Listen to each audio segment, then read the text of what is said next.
బజారు అటు వెళ్ళిపోను.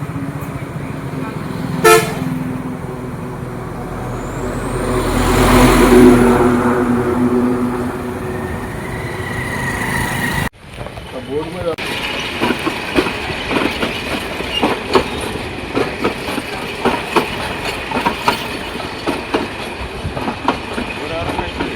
బోర్డు మీద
నమస్కారాలు మీ అందరికీ కూడా తెలియజేసుకుంటూ ఈరోజు డ్రింకింగ్ వాటర్ అనేది ప్రతి ఒక్క కుటుంబానికి ప్రతి ఒక్కరికి కూడా చాలా అత్యవసరమైనటువంటిది. అటువంటి డ్రింకింగ్ వాటర్కి సంబంధించి మన పాలకొల్లు పట్టణంలో ఈ త్రాగునీరు ఇబ్బంది అనేది మరి గత 15-20 సంవత్సరాల నుంచి కూడా మనందరికీ కూడా ఇబ్బంది ఉన్నటువంటి పరిస్థితి. ఎందుకంటే ఎప్పుడో బ్రిటిష్ వాళ్ళ కాలంలో అప్పుడున్నటువంటి పాపులేషన్ 30-40 వేల కెపాసిటీకి సరిపడేటటువంటి చెరువులు మాత్రమే ఉన్నాయి. తర్వాత వర్షారాణిగిరి టైంలో కొంత చెరువులను పెంచాలని ప్రయత్నం చేసినప్పటికీ కూడా 56 ఎకరాలు ఒక్కచోటనే లభ్యం కాదు. వాళ్ళు కోర్టులకి వెళ్ళినటువంటి నేపథ్యంలో మేము ప్రయత్నం చేస్తున్నాం, వర్షారాణిగిరి ప్రయత్నం చేసినా కూడా ఆ రోజు 50-60 ఎకరాలు ఒక్కచోటే లభ్యమయ్యేటువంటి పరిస్థితి లేనిటువంటి స్థితిలో మరి ఆ రోజు నుంచి ఈ రోజు వరకు ఆ యొక్క 40,000 మందికి సరిపోయేటువంటి చెరువుల్ని ఆ సమ్మర్లో జాగ్రత్తగా మనం పొదుపుగా యూటిలైజ్ చేసుకునేటువంటి పరిస్థితి వచ్చింది. గతంలో ఏదైతే ఈ కాలువలకు సంబంధించి మరి గతంలో 14-19 హయాంలో 40 రోజులు మనం కాలువ కట్టుబడి చేసేవాళ్ళం. ఆ 40 రోజులకి కూడా ఒక యాక్షన్ ప్లాన్ తీసుకుని మనం ఒడ్డిపోట ఇచ్చి అందులో కూడా కవర్ కూడా కట్ చేసి వాటర్ గతంలో కూడా మనం 14-19 ఇచ్చేవాళ్ళం. తర్వాత 19-24లో అసలు కాలువల్లో పనిచేయడమే మర్చిపోయారు కాబట్టి కాలువల్ని కట్టడమే మర్చిపోయి పొలాలు పంటల మీద ఉన్నప్పుడు నీళ్లు తక్కువ ఉండేవి, మే నెలలో కాలువల్లో నీళ్లు ఎక్కువ ఉండేవి. దానివల్ల మరి రైతాంగం నష్టపోయేది. కాలువల్లో పనులు లేక అక్కడ ఏదైతే పెరిగిపోయి గడ్డి పెరిగిపోయి సిల్ట్ పెరిగిపోయి వాటర్ వచ్చిపోయలేదు. మళ్ళీ ఈరోజు కూటమి ప్రభుత్వ అధికారంలోకి వచ్చిన తర్వాత మళ్ళీ రైతాంగం కోసం ఇప్పుడు వేళ ఓఎండ్ఎం వర్క్లు మొన్ననే లాస్ట్ ఇయర్ 900 కోట్ల రూపాయలు ఓఎండ్ఎం నిమిత్తం ఇచ్చాం. మళ్ళీ ఈ సంవత్సరం 397 కోట్ల రూపాయలు ఈ కాలువలు, డ్రైన్లు, డీసిల్టింగ్కి, వీడ్ రిమూవల్కి అన్నీ ఇచ్చాం. ఈ పనులన్నీ కూడా జరుగుతూ ఉన్నటువంటి పరిస్థితి. దానివల్ల ఈ సంవత్సరం 45 రోజులు అంటే ఏప్రిల్ 20వ తేదీన కెనాల్స్ని కట్టడం జరిగింది. మళ్ళీ అది జూన్ 1వ తారీఖున సూత్రప్రాయంగా రిలీజ్ చేసేటువంటి అవకాశాలు ఏమైనా ఉండొచ్చు. అంటే ఏ రకంగా చూసుకున్నా మరి జూన్ 1 వదిలినా మళ్ళీ 3-4 డేస్ 5 డేస్ మనకు రావడానికి పడుతుంది టైం. ఎందుకంటే ధవళేశ్వరం నుంచి రావాలి కాబట్టి. అంటే ఈ రకంగా ఒక 45 డేస్ 50 డేస్ మనకి పడుతున్నటువంటి పరిస్థితి. 20వ తారీఖు 5వ తారీఖు అంటే ఖచ్చితంగా 45 డేస్ 50 డేస్ మనకు టైం పడుతుంది. మనకున్నటువంటి నీరు ట్యాంకుల్లో చూస్తే కేవలం 14 ఫీటే ఉంటుంది హై లెవెల్కి. ఆ 14 ఫీట్నే మరి మనం ఉపయోగించుకోవాలంటే మనకి 25 డేస్కే యాక్చువల్గా సరిపోయేటువంటి వాటర్ అది. ఆ రకంగా చూస్తే మరి ఇప్పటివరకు వాటర్ని ఆల్రెడీ 14 అడుగులనంటే ఇప్పుడే ఆ చెరువులో మనం చూస్తే దగ్గరగా 7.2 అంటే 7 అడుగులు మాత్రమే ఉంది. ఆ 7 అడుగుల్లో కూడా మళ్ళీ కింద ఉన్నటువంటి 3 అడుగులు కూడా వాటర్ ఫ్లో అయ్యేటువంటి ఉండదు, డెడ్ స్టోరేజ్ కింద ఉంటుంది. అంటే ఇంకా 4 అడుగులు మాత్రమే చెరువులో మనకి అవైలబిలిటీ ఉన్నటువంటి పరిస్థితి. ఇప్పుడు ఉన్నటువంటి ప్రకారం వాడతాయి. ఎందుకంటే ఏప్రిల్ 20వ తారీఖున మనం కాలువలు కట్టినప్పుడు 23 దాకా కాలం వచ్చింది. అదేవిధంగా బండ కూడా వేసి 28వ తారీఖు వరకు వాటర్ను వాడారు. మరి ఏదైతే మళ్ళీ మొన్నటి నెల 8వ తారీఖు నుంచి ఒట్టు కూడా చేశారు ఇక్కడ ప్రజలు కానీ లేదా ఇతరత్ర విజ్ఞప్తుల దృష్టి. దాని ద్వారా కొంత వాటరు మరి ఎక్కువ అనుకున్న కంటే కూడా ఎక్కువ వెళ్ళినటువంటి పరిస్థితి. దాన్ని దృష్టిలో పెట్టుకుని ఇప్పుడున్నటువంటి వాటర్ని మనం సరైనటువంటి షెడ్యూల్ ప్రకారం వాడుకోకపోతే మళ్ళీ ఇంకొక, ఎందుకంటే ఇది ఒక 15, ఒక 5, 20 రోజులు వాడుకోవాలి. ఇప్పుడున్నటువంటి వాటర్ చూస్తే ఒక 10-12 రోజులకు ఉండేటువంటి పరిస్థితి ఉంది. కాబట్టి ఒక సిస్టమేటిక్గా యూటిలైజ్ చేయాలని ఈరోజు 31 వార్డులకు సంబంధించినటువంటి మాజీ ప్రజాప్రతినిధులు, అదేవిధంగా పార్టీ నాయకులు, అధికారులు, ఎస్సీ గారు, అదేవిధంగా సిఈ గారు అందరితోటి కూడా సమావేశం ఏర్పాటు చేసుకుని దీనికి సంబంధించినటువంటి విషయాలన్నిటి మీద, అంటే కొద్ది బోరు వాటర్లు ఎక్కడైతే మన 31 వార్డుల్లోనూ కూడా బోర్లు ఏవైతే ఉన్నాయో అవన్నీ కూడా ఇమీడియట్లీ అవసరమైతే కొత్త బోర్లు కానీ ఇంకా పెట్టుబడి పెట్టైనా సరే బోర్లని రిపేర్ చేసుకోవడం, ఒకటి ఇంకా ఎక్స్ట్రా.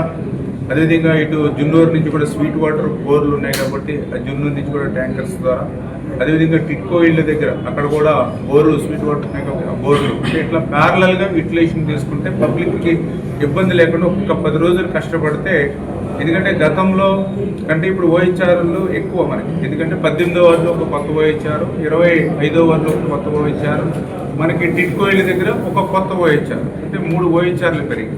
నేను అంతకుముందు గతంలో 10 ml వాడేవాళ్ళం, ఇప్పుడు 21 ml వాడుతూ ఉన్నాం వాటర్ మామూలు జనరల్ పబ్లిక్. అంటే ఈ రకంగా వాటర్ని డబుల్ చేసాం గతంలో కంటే కూడా. చేత ఇవన్నీ కూడా ఎక్కువ వాటర్ రావడంతో ఈ జాగ్రత్తలు కొంచెం ప్రజల్లో కూడా తగ్గినాయి. ఈరోజు కూడా నేను ఉదయం 5:30కి 6ంటికి నేను మోటార్ సైకిల్ వేసుకుని చెరువు దగ్గరికి వస్తూ ఉంటే ఆల్రెడీ 1-2 బిల్డింగ్స్ మీద వాటర్ ఫ్లో అయిపోతుంది బయటికి, అంటే వాళ్ళ ట్యాంక్ నిండిపోయి వాటర్ ఫ్లో అయిపోయి డ్రైన్లో పోతాం. అంటే దయవుంచి ఇప్పుడున్నట్టు పరిస్థితులు దృష్టిలో పెట్టుకుని పాలకొల్లు పట్టణ ప్రజలు కూడా కొంచెం పొదుపుగా జాగ్రత్తగా ఒక 10 రోజులు వాటర్ విషయంలో సహకరిస్తే మేము కూడా దాన్ని కోఆర్డినేట్ చేసుకుంటూ ఎప్పటికప్పుడు డే అండ్ నైట్ వాచ్ చేసుకుంటూ రేపు ఫ్యూచర్లో ఇబ్బంది లేకుండా చేసేటువంటి విధంగా ప్రజల యొక్క సహకారం కూడా అవసరం అనే విషయాన్ని కూడా మీ ద్వారా తెలియజేసుకుంటూ, ఈ సమస్య కూడా 1-2 సంవత్సరాలే ఉంటుంది. ఇటువంటి పరిస్థితిని దృష్టిలో పెట్టుకుని పాలకొల్లు పట్టణానికి సంబంధించి చెరువుల్ని ఎక్స్టెండ్ చేయడానికి మన కోర్టు ఇష్యూస్ ఒక 50-60 ఎకరాలు ఒక చోట దొరకట్లేదనే ఉద్దేశంతో, ల్యాండ్ ఎక్విజిషన్ అవ్వట్లేదనే ఉద్దేశంతో విద్యేశ్వరం నుంచి డైరెక్ట్గా పైప్ లైన్ ద్వారా మనం నీళ్లు తీసుకురావాలని 760 కోట్ల రూపాయలు ఏదైతే మన తణుకు, భీమవరం, పాలకొల్లు, నర్సపూరు, ఆకువేడు, నిడదవోలు 760 కోట్ల రూపాయలకు నిధులు కేటాయించాం. దానికి సంబంధించినటువంటి పనులు 2019లో ప్రభుత్వం మారిన తర్వాత టెండర్ అయినటువంటి వర్కులను కూడా 5 సంవత్సరాలు మరి వాటిని పట్టించుకునేటువంటి పరిస్థితి లేదు. మళ్ళీ కూటమి ప్రభుత్వం అధికారంలోకి వచ్చాక అవి ఏబీ నిధులు అంచేత అవి కూడా మురిగిపోతే మళ్ళీ నారాయణ గారిని కూడా మన పాలకొల్లు తీసుకొచ్చి, పాలకొల్లుకి అత్యవసరం, మాకు ఉన్నటువంటి చెరువు చాలా అత్యల్పంగా ఉంది, ఆ విద్యేశ్వరం నుంచి నీరు రాకపోతే మే నెలలో మాకు ప్రాబ్లం ఉంటుంది అని చెప్పడంతో ఆ యొక్క నిధులను కూడా, మురిగిపోయినటువంటి నిధులను కూడా మళ్ళీ తిరిగి 2-3 మీటింగ్స్ని కండక్ట్ చేసుకుని మళ్ళీ నిధులన్నింటినీ కూడా మళ్ళీ ఎక్స్టెండ్ చేసి దాని ద్వారా మళ్ళీ టెండర్లు పిలుచుకుని వర్క్ ఆర్డర్ కూడా ఇవ్వడం జరిగింది. ఎన్సీసీ కంపెనీ దాన్ని టేకప్ చేయడం జరిగింది. వాళ్ళకు కూడా 2028 జనవరి, అంటే 2 years, మొన్ననే 2026 జనవరిలో అగ్రిమెంట్ ఇచ్చాం. 2028 జనవరికి వాళ్ళు క్లోజ్ చేయాలి.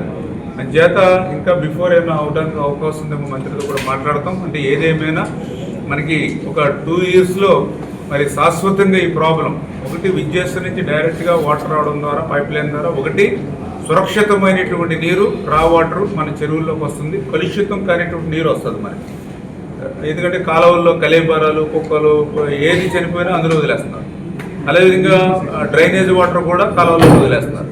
అటువంటి నీరు కాకుండా డైరెక్ట్గా సురక్షితమైన గోదావరి నీరు ధవళేశ్వరం నుంచే డైరెక్ట్గా రా వాటర్ మనకు వస్తుంది. 12 months కూడా అంచేత మనకి ఆ ప్రాబ్లము తీరుతుంది. 2 వేసవి కాలంలో కూడా మనకు వాటర్ వస్తుంది కాబట్టి అంచేత ఇటువంటి పరిస్థితి ఉంటుంది. ఇంకా ఒక పూట ఇవ్వడము లేకపోతే పవర్ కట్ చేయడము అటువంటి పరిస్థితి ఉండదు. మనకు ఒక 2 yearsలో ఇది మనకి ఆ విద్యేశ్వరం పైప్ లైన్ పూర్తి అయిపోతుంది. దాని మీద కూడా ఎక్కువ దృష్టి పెడుతూ ఉన్నాం. అంచేత పాలకొల్లు పట్టణాన్ని దృష్టిలో పెట్టుకుని, పట్టణ ప్రజల యొక్క అవసరాలు దృష్టిలో పెట్టుకుని ఇట్లా మల్టిపుల్గా మేము పనిచేస్తున్న విషయాన్ని దయవుంచి గుర్తుపెట్టుకుని మరి ప్రజలు కూడా సహకరించాలి.